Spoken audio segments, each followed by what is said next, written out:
Everyone, good morning সবাইকে। তো আমি কিছুদিন ধরে না কোনো ব্লগ না আমি শেয়ার করতে পারছি না, ভালো লাগছে না। মানে আর এত আলস্য বোধ লাগছে। দুদিন আগে শর্ট রিলিজ করেছিলাম, সেটা আপলোড করেছি, তবু আগে কিছু করে আপলোড করেছি। ভালো লাগছে না, কী করবো বলতে? ভিডিও সাবস্ক্রাইবার খুবই কম, ভাবছি আস্তে আস্তে ইউটিউব চ্যানেলটা বন্ধ করে দেবো। তো ঠিক আছে, যেরকম কাজের ফাঁকা ফাঁকা যেরকম পারবো ব্লগ করবো, দেখি কতদূর কী হয়।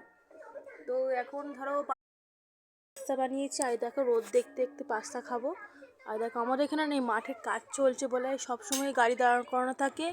আর হচ্ছে তোমার ধরো 10:30 থেকে 11টার মধ্যে গাড়ির কাজ চলে সারা রাত।